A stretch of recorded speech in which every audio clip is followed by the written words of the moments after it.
de 2026. Eu sou Rodrigo Viana e esse é o programa que traz as principais notícias do Brasil e do mundo, sempre ao vivo às 5 horas da tarde, com informação e análise a quente.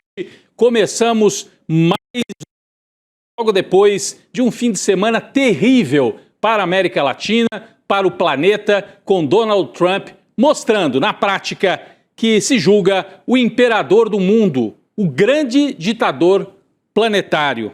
Sempre com a gente aqui está a Laura Couto, mas nas próximas 2 semanas teremos com a gente Bruno Consiglio, direto da redação, com a atualização de notícias. Boa tarde, bem-vindo, Bruno. Boa tarde, Rodrigo. Boa tarde para todo mundo que está nos assistindo nos canais de Instituto Conhecimento Liberta e Eduardo Moreira no YouTube. E muito boa tarde para você que está nos ouvindo nas rádios ao redor do Brasil. Boa tarde, Rodrigo. Feliz Ano Novo. A Lourinha volta daqui a pouco. Enquanto isso, eu estou aqui. E não esquece de dar o like na nossa transmissão, se inscrever e comentar de onde que você está assistindo, que a gente vai ficar de olho no chat também. Vamos nessa, Rodrigo.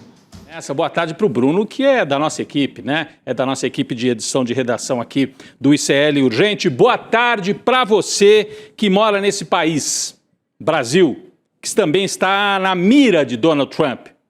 O Brasil, assim como toda a América Latina, país governado por Lula, que reagiu de forma cautelosa depois do ataque a Caracas neste sábado. É a primeira vez que os Estados Unidos atacam diretamente uma capital sul-americana. Já tinham feito isso na América Central. Já tinham dado apoio para a instalação de ditaduras aqui no Brasil, no Chile, Argentina, Uruguai, mas jamais tinham atuado com tropas próprias e muito menos sequestrado um presidente de um país do tamanho da Venezuela. O Brasil está na mira, a Colômbia está na mira, Cuba. É um momento perigosíssimo, as regras acabaram, é o vale-tudo planetário comandado por um tresloucado presidente dos Estados Unidos, que tem o poder militar, poder nuclear e o peso econômico de uma potência decadente e perigosa. Tudo isso você vai ver ao vivo, agora, aqui no ICL Urgente. Nicolás Maduro já foi levado ao tribunal nos Estados Unidos.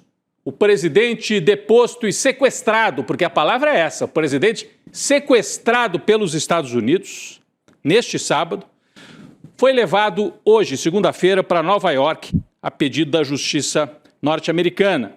Detido numa prisão do Brooklyn, Maduro e a esposa Cília Flores respondem oficialmente por 4 crimes: narcoterrorismo, conspiração para tráfico de cocaína, posse de armas. Bom, queriam que o presidente da Venezuela não tivesse armas em torno dele? Presidente, chefe de Estado, tem proteção armada. E conspiração para posse de armas e explosivos. Na verdade, isso é uma balela. O Maduro, seria mais honesto dizer, está sendo julgado porque era o presidente da Venezuela, com uma reserva de petróleo gigantesca, a maior do planeta.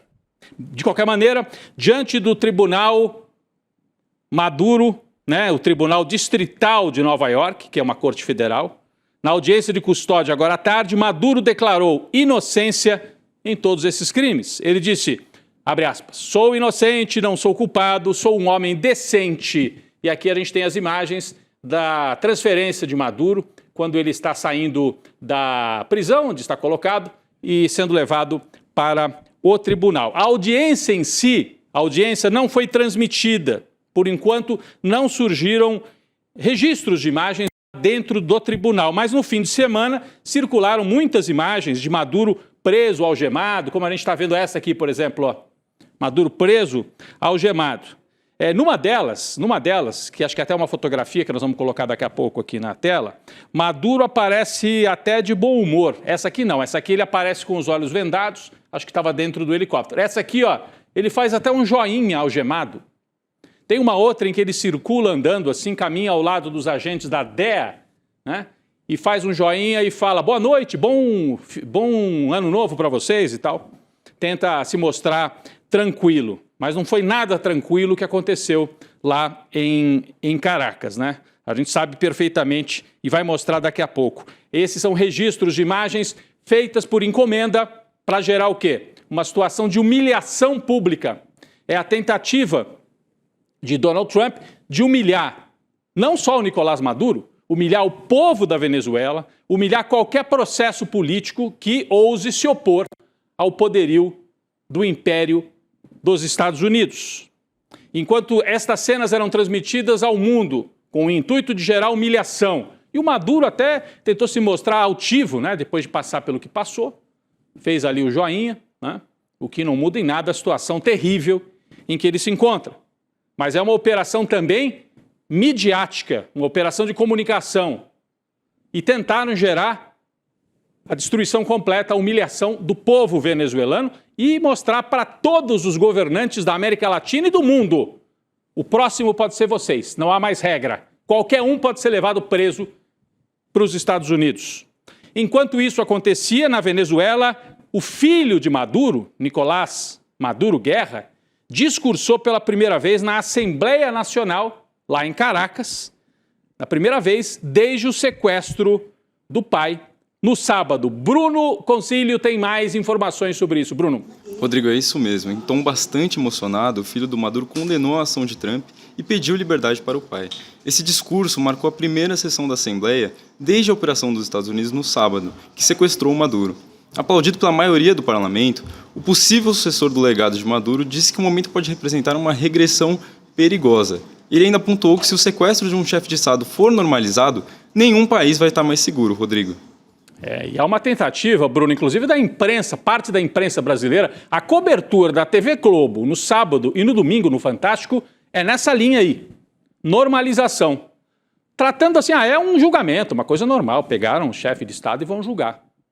Gente, o que aconteceu é uma invasão ilegal, um ato de guerra, sem autorização por parte do Congresso dos Estados Unidos. Então, até nos Estados Unidos há uma ilegalidade.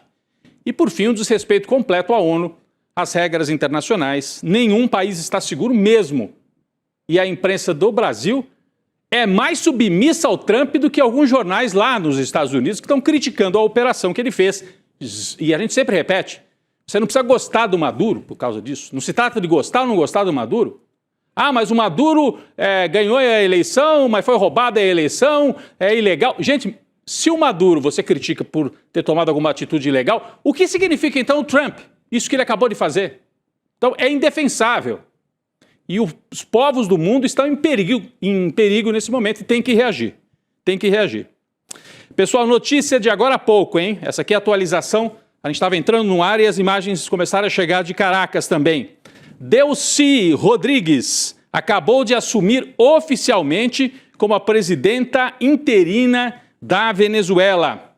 Então ela assumiu, ela no fim de semana já tinha falado como liderança principal do governo, na ausência de Maduro, e agora há pouquinho, não sei se a gente já tem as imagens para rodar aqui, a Delcy tomou posse na Assembleia lá em Caracas. Temos as imagens? Porque, curiosamente, quem deu posse para Delcy Rodrigues foi o irmão dela. O presidente da Assembleia Nacional é o Jorge Rodrigues. Os dois, Delcy e Jorge Rodrigues, são lideranças históricas do chavismo e vêm de uma tradição da esquerda venezuelana. Ela, portanto, parece sólida no comando do país. O Trump levou embora o Maduro, mas deixou toda a cadeia de comando chavista funcionando e a Delcy Rodrigues agora é oficialmente a presidenta da Venezuela. Com o sequestro de Nicolás Maduro, manifestações contra Trump explodiram em diversas cidades dos Estados Unidos. Estamos falando de manifestações lá. Enquanto muitos comemoravam, outros iam para o protesto. Centenas de pessoas saíram às ruas em cidades de costa a costa dos Estados Unidos. Chicago, Washington, Dallas, Nova York, Filadélfia, essa que está na tela é Nova York, olha. Aí tá frio lá, hein? E muita gente na rua. Pittsburgh, São Francisco, Seattle, não é? Manifestantes de várias origens, né? Se manifestando porque é um perigo para o mundo. Então quem tem consciência, e lá nos Estados Unidos tem muita gente de combate, de luta também, sabe que o Trump está para instalar uma ditadura planetária. E isso vai ter consequência também, já tem, né? Para o povo lá dos Estados Unidos.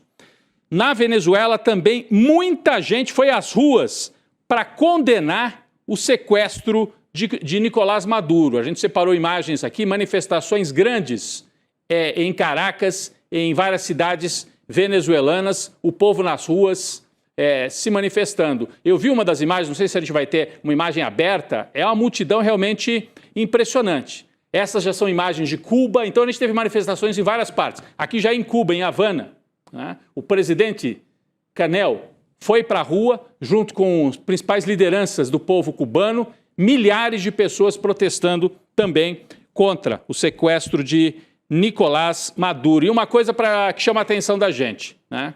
Normalmente, quando tem essas ações dos Estados Unidos para o que eles chamam de troca de regime, como se fosse algo banal, né? Entramos lá, trocamos o regime.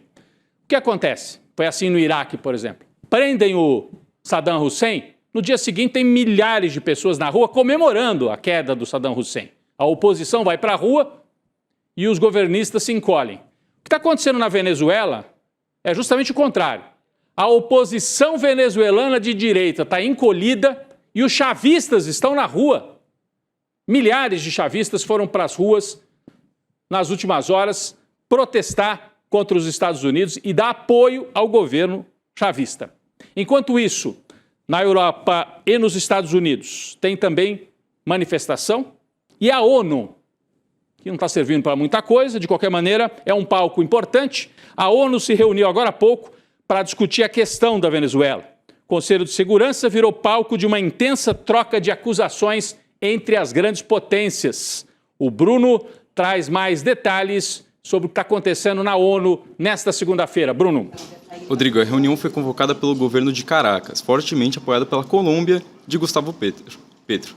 Mas antes mesmo do encontro começar, o governo Trump tentou limitar o número de países que seriam autorizados a falar, sob a alegação de que o encontro poderia ficar longo demais. Mas não deu muito certo. Quem abriu o encontro foi a vice-secretária-geral da ONU, Rosemary DiCarlo, que leu em declaração em nome do secretário-geral Antônio Guterres. No texto, Guterres demonstrou profunda preocupação com a possível intensificação da instabilidade no país e denunciou o potencial impacto na região e o precedente que o ataque dos Estados Unidos pode criar para a forma como as relações entre os países são conduzidas. Já o governo da Rússia não poupou palavras. O embaixador do país chamou a invasão dos Estados Unidos de bandidagem e afirmou que Trump nem esconde os objetivos, que no caso são os recursos naturais da Venezuela, Rodrigo. É isso, Bruno, bandidagem. Aí eu achei que a Rússia usou a palavra certa. O que o Trump comandou foi uma ação bandida de um governo delinquente. Estou falando do governo dos Estados Unidos. Além da Rússia, que usou essa expressão bandidagem, a China também condenou fortemente os ataques. O país, a China, né, que é destino de mais de 80% do petróleo venezuelano, e é aí que está toda a questão. A China afirmou que a ofensiva ameaça a estabilidade regional. Foi até modesta a China, né, porque ameaça a estabilidade mundial.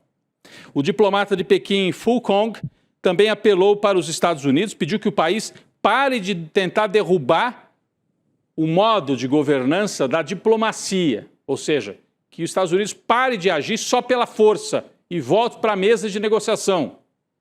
Já o embaixador dos Estados Unidos na ONU, Michael Waltz, negou que existe uma guerra contra a Venezuela. O que são aqueles porta-aviões ali na frente? Aqueles aviões, mais de 100 aviões, helicópteros. Não tem uma guerra?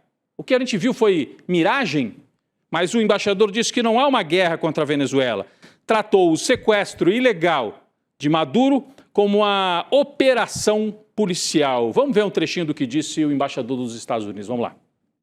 As Secretary Rubio has said, there is no war against Venezuela or its people. We are not occupying a country. This was a law enforcement operation in furtherance of lawful indictments that have existed for decades. The United States arrested a narco trafficker who is now going to stand trial in the United States in accordance with the rule of law for the crimes he's committed against our people for 15 years. É até interessante porque para negar que haja uma guerra, eles dizem foi uma operação policial. Então aquela velha expressão que a gente dizia, os Estados Unidos pensam que são a polícia do mundo? Eles não pensam, eles têm certeza, como disse aqui o embaixador na ONU. Foi uma ação policial, disse o embaixador, acusando o Nicolás Maduro de ser narcotraficante, o que não tem nenhuma lógica diante do cenário da geopolítica das drogas 70% das drogas consumidas nos Estados Unidos vem da Colômbia, né? E a Colômbia tem saída para o Atlântico e para o Pacífico, não precisa da Venezuela para mandar droga para os Estados Unidos. E o que faz existir tanto tráfico de droga é o consumo nos Estados Unidos. De qualquer maneira, isso é cortina de fumaça. O que eles querem é o petróleo. E estavam com os porta-aviões ali já, com porta-aviões, com outros navios, no litoral ali da Venezuela, já agindo há bastante tempo. Então, no auge da ação militar na Venezuela, dos Estados Unidos, né, o Maduro chegou a negociar um exílio em Belarus, país aliado da Rússia. Quem diz isso é o repórter da Folha de São Paulo. Ele afirma que 25 de novembro, Maduro enviou a Minsk, capital de Belarus, o seu embaixador na Rússia para avançar com as negociações. A Belarus, né, é um país, é um dos poucos que sobraram ali, aliados de Putin, né? Tem um detalhe, Belarus não seria a primeira opção de Maduro para se refugiar, se fosse necessário. A opção dele era a Rússia, mas Putin não gostou muito. Putin temia que a ida de Maduro para Moscou fosse prejudicar sua relação com Donald Trump em meio às negociações para encerrar a guerra da Ucrânia. Tudo isso segundo a reportagem da Folha de São Paulo. Bom, caso haja alguma disposição de Trump no futuro de se livrar, de exilar, de mandar embora o Maduro, depois do julgamento, a gente sabe certamente que uma das opções é ir para Belarus, como traz aqui a Folha de São Paulo. Depois dessas atualizações do que aconteceu nesta segunda-feira, vamos retomar um pouco do fim de semana. Sábado pela manhã, o ICL acordou mais cedo, fez uma super live que durou mais de 4 horas, 5 horas na verdade. Eu estava lá desde 8 horas da manhã, toda a nossa equipe de plantão, equipe técnica de edição, para trazer os detalhes enquanto as coisas aconteciam. Então, se você não acompanhou, eu acho que a maioria aqui acompanhou, mas vamos relembrar, é importante porque esse fato vai marcar a história. 3 de janeiro de 2026. Vamos relembrar como o presidente da Venezuela foi sequestrado pelos Estados Unidos. Hora a hora, 2 horas da manhã, no horário de Washington, acontece um ataque cibernético que paralisa a defesa antiaérea venezuelana. Os Estados Unidos, logo em seguida, bombardeiam a região de Caracas, aeroportos e o Forte Tiuna, que é o forte de comando militar, onde estava o Nicolás Maduro. Mais de 150 aeronaves participaram dessa operação. Às 3 horas e 2 minutos da manhã, no horário de Washington, helicópteros, tropas de elite chegam a esse complexo, Forte Tiuna, onde Maduro e a esposa Cília Flores dormiam. Ou seja, eles não estavam no Palácio de Miraflores, estavam numa área bastante protegida, supostamente, né, dentro do forte. O casal foi detido, dezenas de guardas venezuelanos e cubanos, que faziam a segurança de Maduro e da mulher, foram assassinados. Um dos helicópteros levou Maduro e Cília até um navio base USS Iwo Jima.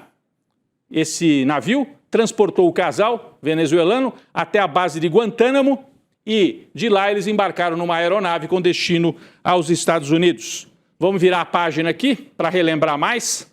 A aeronave militar aterrissou numa base ali próxima de Nova York. O casal foi escoltado por agentes do FBI e do Departamento Antidrogas. Logo depois, Maduro, já na noite de sábado, foi transferido para um centro de detenção no bairro do Brooklyn, ali ao lado de Manhattan, onde ele estava aguardando essa audiência de custódia que aconteceu segunda-feira. Bom, o ataque, como eu falei, deixou diversas vítimas. O ministro da Defesa venezuelano, o general Vladimir Padrinho, relatou ontem que grande parte da equipe de segurança foi morta no ataque. Seguranças que incluíam, como eu disse, vários cubanos. O Maduro se cercava de seguranças cubanos porque temia algum tipo de traição dentro das tropas venezuelanas. Segundo Venezuela e Cuba, 32 militares cubanos morreram nessa operação. Portanto, aquela primeira ideia foi uma operação de inteligência, não teve muita violência. Olha aqui as imagens. Se a gente puder passar de novo. Além dos fortes e das bases aéreas, também houve ataques em áreas civis. Essa aqui é a casa, que eu estava vendo mais cedo as imagens. Se não me engano, essa é a casa de uma senhora de mais de 80 anos, acabou sendo bombardeada, ela morreu na hora. Então tem civis também, a contabilidade dos civis mortos ainda está sendo feita, né? A gente viu já mais cedo que os cubanos estão se mobilizando também para protestar contra o que aconteceu, não só porque a Venezuela é uma aliada, mas porque dezenas de cubanos também foram assassinados nessa ação criminosa e ilegal do governo dos Estados Unidos. Segundo o jornal The New York Times, o ataque deixou ao todo 80 mortos. É a contabilidade, por enquanto, extraoficial. Aí na tela, de novo, o presidente cubano, que é o próximo na mira, hein? O Trump já disse que, se puder, vai para cima de Cuba e da Colômbia. São as duas prioridades agora desse bandoleiro internacional chamado Donald Trump. Após sequestrar Maduro, Trump discursou sobre o futuro da Venezuela. Bruno traz mais detalhes sobre isso. Rodrigo, foi algo completamente bizarro, até mesmo para os padrões do Donald Trump, que, como a gente já conhece, né, são extremamente bizarros esses discursos. Se antes os Estados Unidos tentavam disfarçar um pouco as suas intenções, alegando armas biológicas, como aconteceu no Iraque, ou até armas nucleares, como aconteceu no Irã, hoje em dia o Trump ele nem tenta esconder mais. Olha só o que ele disse. We're going to run it, essentially, until such time as a proper transition can take place. As everyone knows, the oil business in Venezuela has been a bust, a total bust, for a long period of time. They were pumping almost nothing by comparison to what they could have been pumping and what could have taken place. We're going to have our very large United States oil companies, the biggest anywhere in the world, go in, and we are ready to stage a second and much larger attack if we need to do so. So we were prepared to do a second wave if we needed to do. Ou seja, assumiu que a questão é o petróleo, para quem não ouviu, para quem não leu a legenda, só ouviu, e ameaçou com uma segunda onda de ataques se os que ficaram lá em Caracas, Delcy Rodrigues e outros, não se comportarem. Essa é a polícia do planeta Donald Trump, ele sim, um criminoso internacional. É curioso, né, que ele use a justificativa do narcotráfico, depois fala em petróleo, mas em narcotráfico também não faz sentido, porque recentemente o Trump concedeu perdão a um presidente de Honduras que foi condenado por envolvimento com tráfico, e o Trump foi lá e perdoou, porque o presidente de Honduras é do mesmo partido do sujeito que ele apoiou agora na eleição em Honduras. Então não faz o menor sentido. Nessa mesma coletiva, Trump fez uma fala ameaçadora contra o presidente da Colômbia, Gustavo Petro. Vamos ver esse trecho também, do Gustavo Petro? A ameaça do Trump é o Gustavo Petro. Vamos lá. Mr. President, Colombian President Gustavo Petro, a couple weeks ago, he said he's got to watch his ass. And today, he said he's not concerned about anything happening to him in the aftermath of this operation. So, just what your message is about that? Well, he has cocaine mills. He has factories where he makes cocaine. And yeah, I think I stick by my first statement. He's making cocaine. They're sending it into the United States. So he does have to watch his ass. Viu o que ele falou? O Petro tem fábricas de cocaína. Então, mirou a arma para a cabeça do Petro também. Presidente de centro-esquerda. Petro também discursou e respondeu duramente aos Estados Unidos e a Trump. Foi talvez o líder no planeta que respondeu com mais força diretamente Donald Trump e os Estados Unidos. Vamos ver a fala de Gustavo Petro, presidente da Colômbia. Un clan de pedófilos quiere acabar la democracia en Colombia. Duro, sí, pero ahí está la realidad. Y para que no salga la lista, entonces nos envían acorazados a matar pescadores de esta ciudad. Y amenazar al vecino, que si dictador o no, ¿cómo que el pueblo de Colombia va a aplaudir que invadan a su hermano, que no es el presidente, sino el pueblo de Venezuela? ¿Cuándo? Seríamos así de traidores y de vendidos, de que nuestra propia sangre la traicionamos, o el pueblo del Ecuador, o el pueblo de Panamá, o el pueblo de Venezuela no es nuestro propio pueblo.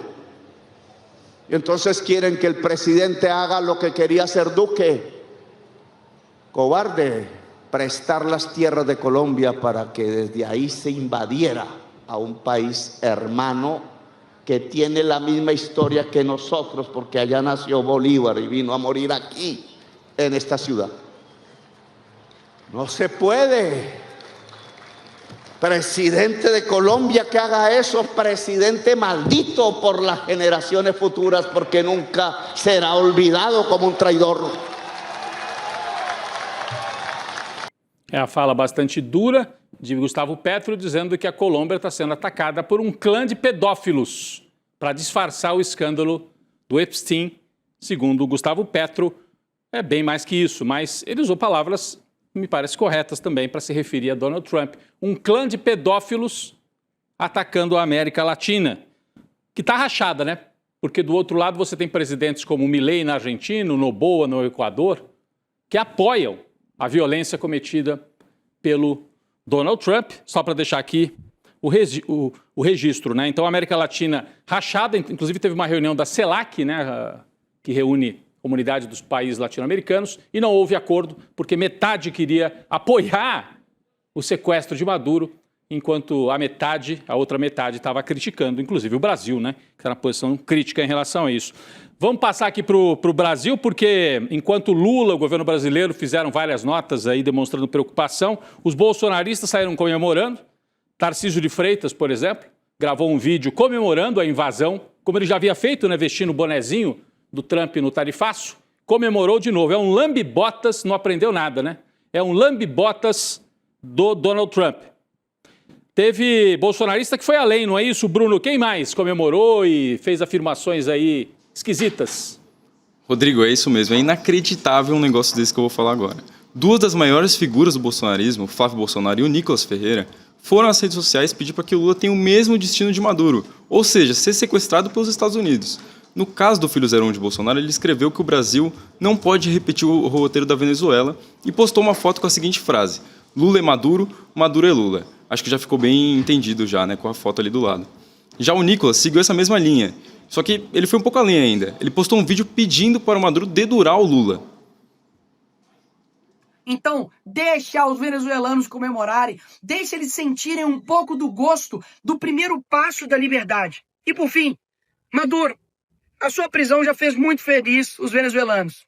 E você lembra do seu melhor amigo Lula? Pois é, tá na hora de dedurar. E se você dedurar ele, pode ter certeza, vai ter uma grande festa aqui também dos brasileiros. Viva a Libertad!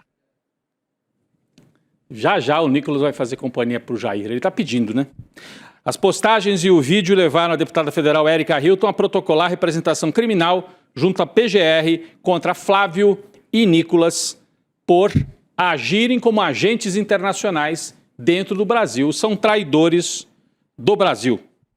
Pessoal, uma nota importante, muita gente foi para esse raciocínio ao longo dos últimos dias, é importante a gente falar disso.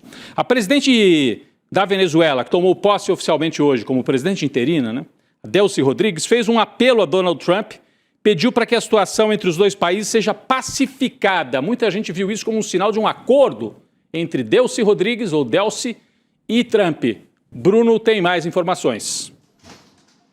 Rodrigo, a declaração foi dada em uma publicação no Telegram. Na mensagem, Delcy Rodrigues reiterou o compromisso da Venezuela com a paz e que considera como prioritário avançar rumo a uma relação equilibrada e respeitosa entre os dois países. Olha só o que ela disse. Abre aspas, convidamos o governo dos Estados Unidos a colaborar conosco em uma agenda de cooperação voltada para o desenvolvimento compartilhado dentro da estrutura do direito internacional, para fortalecer assim a coexistência pacífica e duradoura entre as comunidades. Rodrigo. Bruno, como eu disse, algumas pessoas, né, alguns analistas, inclusive, passaram a fazer análise a partir de, não de informação, mas de suposição. Olha aí, foi tão fácil pegar o Maduro. O Trump não foi para cima de mais ninguém, só tirou o Maduro. A Delcy Rodrigues assume e depois faz uma declaração dessa. Será que não estava tudo num grande acordo? Entregar a cabeça do Maduro e a Delcy Rodrigues e os chavistas que ficaram oferecem o petróleo venezuelano para os Estados Unidos? Eu vou dar aqui a minha impressão e informação que eu tenho conversando com algumas pessoas, inclusive da Venezuela. Não. A Delcy Rodrigues não é uma oportunista qualquer. Ela é uma liderança histórica da esquerda venezuelana e do chavismo. Como eu disse agora há pouco, o irmão dela também é uma liderança chavista. A Delcy Rodrigues nasceu numa família de militantes socialistas. O pai dela foi preso, a gente tem até imagens do pai aqui. O pai dela e do presidente da Assembleia venezuelana foi preso e morreu torturado pelas forças policiais num governo de extrema-direita. Esse é o pai dela, também chamado Jorge Rodrigues. Ele era acusado de sequestrar um empresário dos Estados Unidos numa ação guerrilheira. Eles vêm dessa tradição, não quer dizer também que depois não possa virar uma traidora, mas não há nenhum sinal. É mais uma posição pragmática. A Venezuela, isso ficou claro com a ação no sábado, não tem nenhuma condição militar de enfrentar os Estados Unidos. Então, Delcy Rodrigues, ao falar para o... Podemos até tirar já a foto do pai dela, era só para mostrar de onde que ela vem, né? Delcy Rodrigues, ao fazer essa declaração de pacificação, não significa que ela está traindo Maduro, mas que ela está tentando ganhar tempo. O tempo é o que há de mais precioso hoje para os chavistas que permaneceram por lá, para tentar mobilizar as ruas e tentar reverter essa situação e ganhar tempo para ver se o Trump se desgasta e se eles conseguem manobrar para sobreviver politicamente, mesmo sem força militar. É aí que a gente deve entender essa declaração da Delcy Rodrigues. Eu queria agradecer demais a participação do Bruno. Foi muito bem, Bruno, aqui nesse primeiro dia, substituindo a Laura Couto. Obrigado, até uma próxima. Obrigado, Rodrigo. Eu que agradeço. Até a próxima. Até a próxima, também chamada amanhã, né? Amanhã o Bruno está de novo com a gente. Pessoal, 2025 foi um ano intenso. O ICL chegou até aqui porque você nos apoia. A gente tem uma comunidade, né, que apoia o jornalismo independente. Eu peço para você continuar apoiando e assinar icl.com.br. Mais um ano de muito ICL para você. Assinando icl.com.br, assinando a plataforma, você tem acesso a 300 cursos e ajuda a manter essa equipe que continua crescendo. Hoje mesmo eu já soube de mais um projeto super interessante do jornalismo.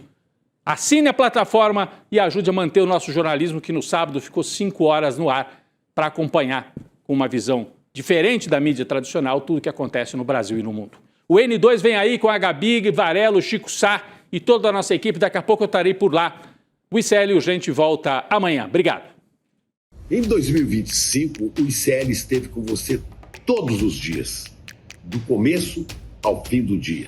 Presente para ensinar com grandes professores, entregando repertório, critério e capacidade de análise. Para ler o mundo com mais profundidade e se posicionar com mais consciência. Presente também para entreter, provocar reflexão com os melhores documentários que só a independência do ICL pode garantir para você. Histórias que ampliam um olhar sobre as disputas do presente e te permitem entender o mundo para além da superfície. Nosso jornalismo independente existe para organizar a realidade com apuração, ética, responsabilidade. E levar informação confiável e verificada para todos os cantos do mundo. O ICL existe porque a gente acredita que só o conhecimento é a chave para a verdadeira liberdade. E que entender o mundo é o primeiro passo para transformar a forma de agir nele. Acesse icl.com.br e descubra que o conhecimento liberta. Aprenda com os melhores professores, assista aos melhores documentários do mundo e apoie o jornalismo independente. E coragem, porque 2026 está batendo a porta. E a gente precisa de coragem para encarar. O ICL completou 5 anos levando informação de qualidade, reflexão e conhecimento que transformam vidas. E essa história não é feita sozinha. Ela é construída junto com nossos parceiros de todo o Brasil.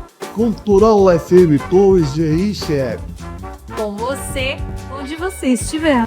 Passando para agradecer a grande parceria que temos com o Instituto Conhecimento Liberta. Obrigado pela parceria que realmente liberta. A nossa parceria aqui em retransmitir o conteúdo do N1 foi um golaço, um gol de letra, que venham muitos anos para nós.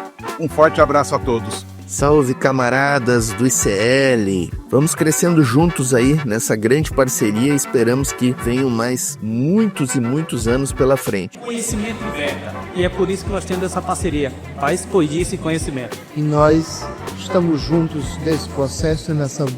São vozes unidas em uma rede que cresce a cada dia, levando informação livre e independente para milhões de brasileiros. E você, que tem um canal no YouTube ou uma emissora de TV, pode se juntar a nós. Retransmita o sinal do ICL e leve transformação para a sua audiência.